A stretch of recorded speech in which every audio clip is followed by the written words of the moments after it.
If you are a neurodivergent professional or entrepreneur, whether that's ADHD, ADHD, OCD, or you don't resonate with any of these labels, but you know that your brain works differently than most people, and you're struggling because you've always known that you have this potential, but somehow you watched years pass by without actually being able to turn those gifts into the professional success that you know you are capable of, then you're going to want to stay until the end of this video, because I'm going to break down the most important step you're going to need to take in order to unlock that. Welcome back to the Neurodivergent Superbrain Series, brought to you by the 25-Hour Day. My name is Colin Response, internationally award-winning performing artist, entrepreneur, and global ambassador for the #1 luxury brand in the world. But most importantly, I did all of this with what most people call ADHD and obsessive compulsive disorder. I disagreed.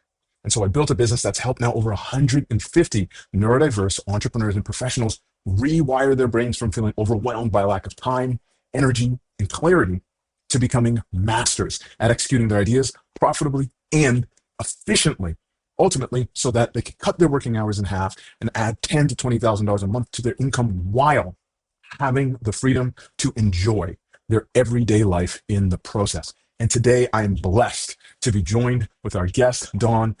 Don is a neurodivergent professional and a proud father of 5. He also works as an account executive for a company that helps people use non-traditional medicine to resolve health issues they couldn't resolve using traditional medicine. So, as you know, we're going to do it while walking backwards as I usually do. So without further ado, let's get this step counter going and bring on our wonderful guest, Don. How are you doing? Doing great. Happy to be here. And we're happy to have you. So I have your submission pulled up. So what we're going to do is we're just going to start by having you read it aloud. My biggest challenge is reaching my potential. From the time I was a young child, I have always felt filled with potential while simultaneously struggling with exactly how to capitalize on it. I've always been great at math, sports, teaching, coaching, and motivating. However, at 48 years old, I still haven't achieved significant success professionally in any of these areas. Thank you, Don, for the honesty. It's greatly appreciated. Started this series because it's so important for people to be able to see that they are not the only ones who are experiencing these challenges. If you're watching this and you're thinking, I have a challenge that I feel like I'm isolated with, I encourage you, type it in the comments below, because one of those comments is going to be selected and it might be yours for you to be on your own episode of the Neurodivergent Superbrain series. But until then, I want to dive in to Dawn's submission. So, Dawn, the first thing I noticed when going through your submission was it was important for us to isolate the areas that stood out. Now, you talked about reaching your potential, knowing that you were filled with potential, struggling on how to capitalize on it, and achieve significant success professionally. So naturally, we're always going to start by reframing things into the affirmative. So we'll start with your biggest challenge, which is reaching your potential. So what would the polarity of being challenged, reaching your potential be for you? I find it exciting reaching my potential. This is more contextual. And then next is struggling with exactly how to capitalize on it. How do you want to feel about reaching that potential? I want to feel that I have an abundance of opportunities on how to capitalize on it. Could I expand on that as well? Yes, absolutely. Well, Please. actually, I think instead of an abundance of opportunities, I would say clarity on how to capitalize. Now, it may seem like a silly question to obviously reframe this to what you'd want, but still ask for it in your language. How would you rather feel instead of feeling like you haven't achieved significant success professionally in these areas? I would like to feel that I have achieved both financial success. I guess that would be the main aspect of it. So now we have some clarity. We're going to bring this up to phase 2. Now, was this replacing this or was it in addition to this? Yeah, let's replace that, please. Okay. So now we're looking at my biggest source of excitement is reaching my potential. I have clarity on how to capitalize on my potential, and I've achieved financial success. So now we're in the direction of where we are headed. It's the first stage of us getting what you mentioned here, which is clarity. And so the next step that we need to take in order to unlock this, like I mentioned, is we have to define what we mean by these statements: potential, capitalize, and financial success. Reason being that the only way for us to truly achieve anything is by first defining it. If you were to think about perhaps traveling and you wanted to travel to New York, and I knew where I wanted you to be, Don, in New York City, and there's an apartment building in Tribeca specifically that I want you to be at. And you make your way down to New York, New York, but I don't tell you the address. You could walk past the destination several times, 30 minutes for hours, but never actually know the destination or know when you're there, even though you could be orbiting it the whole time, have access to it, or like you mentioned earlier, that what we replaced, have an abundance of its accessibility. But the one thing preventing you from capitalizing on it is the clarity of what the destination is. So we're going to take a moment to get clarity on what it means for you to reach your potential. So when you say potential, what does potential mean to you? Hmm. The possibility to the fullest extent. Is there anything else that comes, or do you feel like that encapsulates the idea of potential? Mm, at this moment, yeah, I'm gonna stand pat on that. Okay, cool, awesome. So this is beautiful because we've reached already about maybe 5 minutes in, we've reached the sweet spot. And what I Really? call what I call the sweet spot is the place where we're finding ourselves at a point of contention or lack of clarity because we don't yet have language to describe the destination that we're looking for. Now, I don't disagree that, potential is possibility or to the fullest extent, because that's accurate and it makes sense in terms of the definition. However, in terms of an outcome, what we have presently is a pursuit of achieving possibility and fullest extent, which is essentially infiniteness, because we're in a universe that is infinite.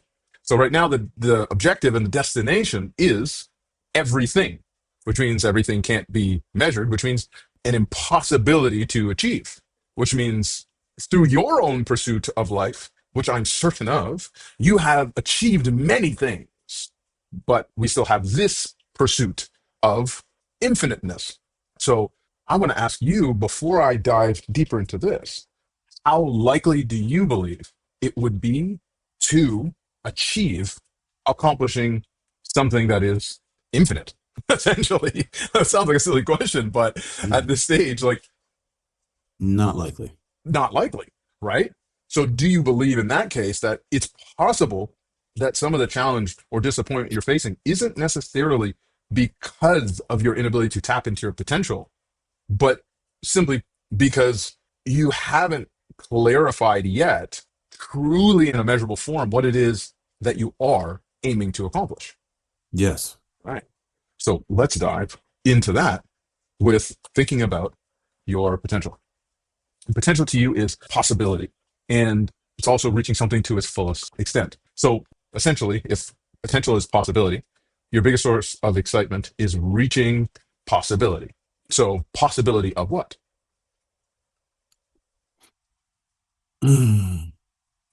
That's a good question.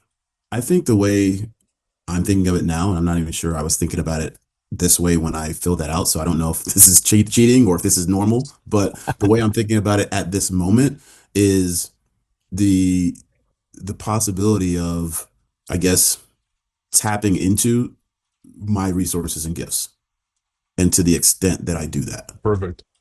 And certainly not cheating. I don't know if that's normal, if that normally happens or what, but I think I'm thinking about some of this a little bit differently, just in the midst of the conversation we're having. So my next question would be, what would it look like for you to tap into your resource and gifts at its fullest extent? Hmm.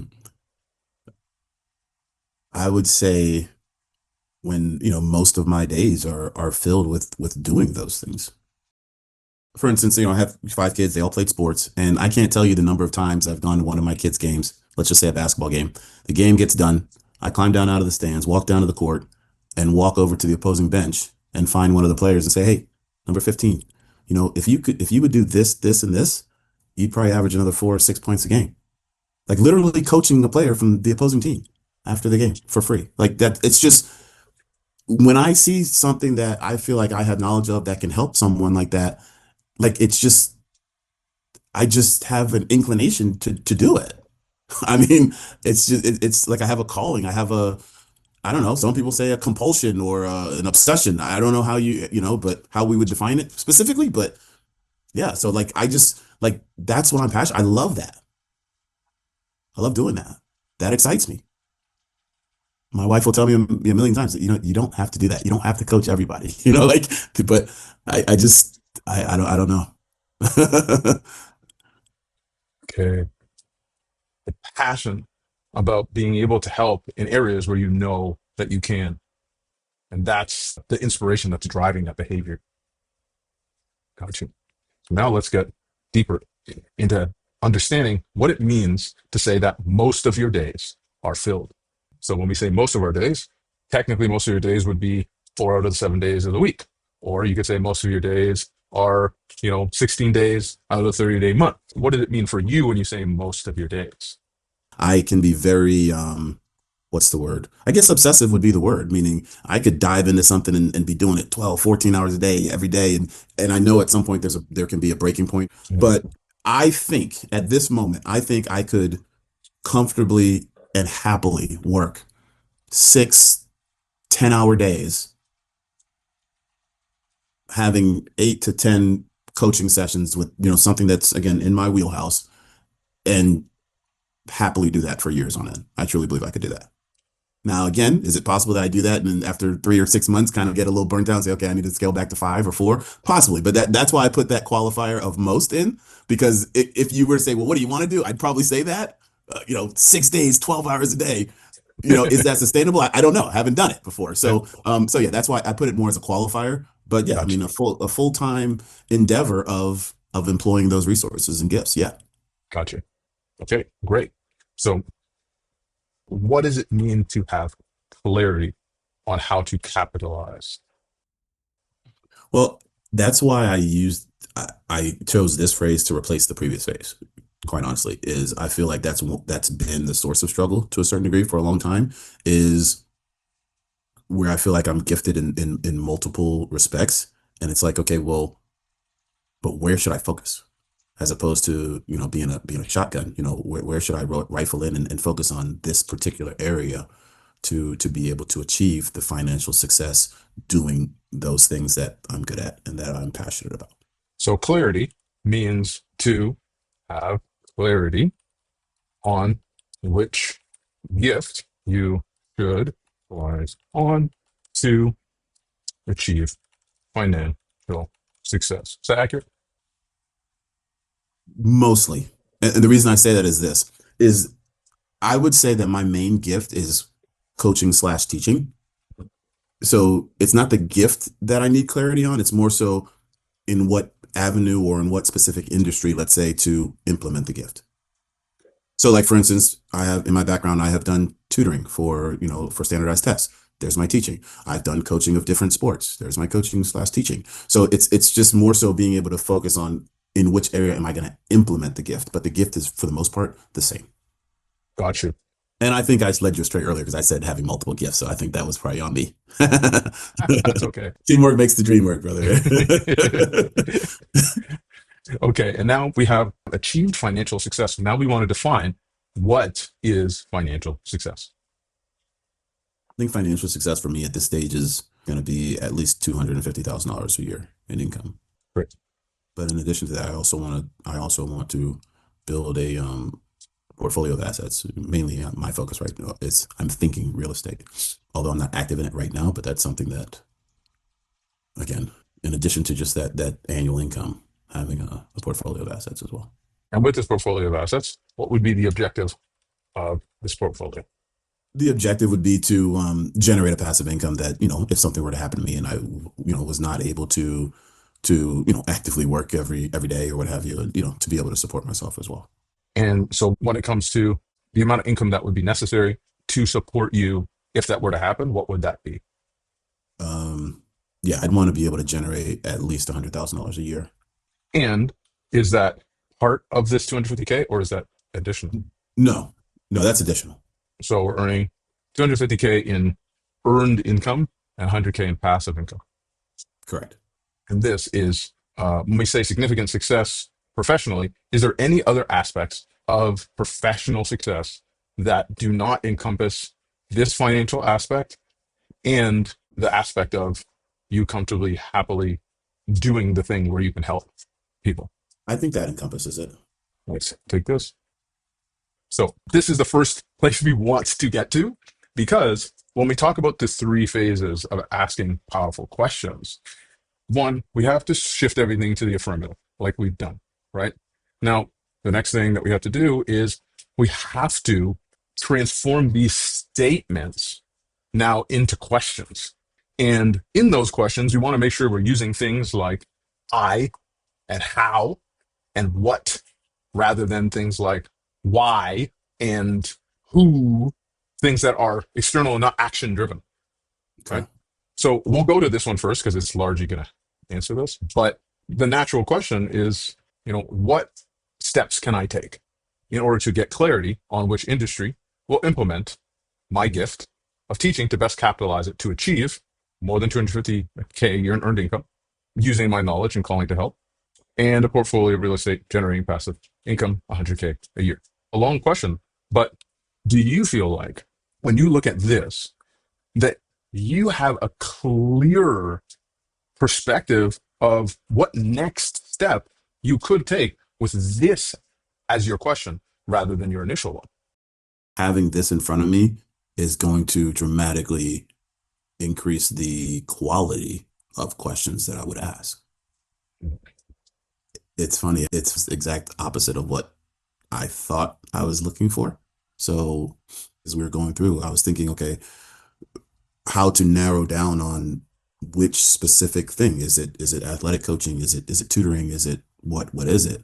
And as I was reading it this last time, it was like, well, why can't you do them all? You're doing the one thing of teaching, but you love it and you're applying it to different things. And that's what I love to do. I feel like I've been struggling for a long time. Well, do I do this or do I do this or do I do this? And that's what made me think about it. Cause like I've never been officially diagnosed as neurodivergent or ADD or anything like that. It's just, I seem to resonate with some of the things. So if I get a better idea of how my brain works, I can even work it better. You don't have to limit yourself.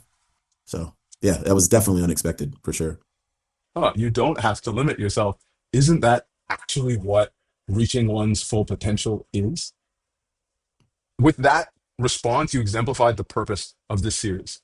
It's not to bring people here and be like, okay, it's been 45 minutes and now your life is transformed. The purpose is ultimately to expand their awareness and bring clarity to what the actual problem standing in their way is, so they can realize, if I've been dealing with this so long, there's only two possible reasons. One, I suck. Two, I've been trying to solve the wrong problem. Most people think it's this one. And now they come to me and find out, oh, wait a second. It might make sense that I don't suck, seeing as how I've been able to be high performing in all of these various other areas. That actually probably makes sense that, it's actually because my focus of my time, my energy, my money has been sent to trying to solve the symptoms of the problem rather than the root of the actual problem. And once that clarity is brought, just like you said, Don, and for the folks that are watching this, answers to these questions start to surface for themselves. So if you're watching this and you're thinking, wow, I had a similar revelation, but I'm not exactly sure exactly what steps to take, there's a link in the description of this video. Click that link to one of my free masterclasses so that you can actually see what's possible for you when you permanently remove these barriers from your life. Unfortunately, at the time of this recording, we are currently at capacity. But if you're watching this and you're thinking, wow, I had a similar revelation, but I'm not exactly sure exactly what steps to take, and you want to add $10,000, $20,000 a month to your income, I've still put a link to one of my free masterclasses so that you can actually see what's possible for you when you permanently remove these barriers from your life. Because there is an easier way. They know what to do. Now, it's just, are they going to take the ownership to actually do it? I want to say thank you to our guest, Don, for coming on here with his honesty. My pleasure. Thank you for having me. Thanks so much, Don.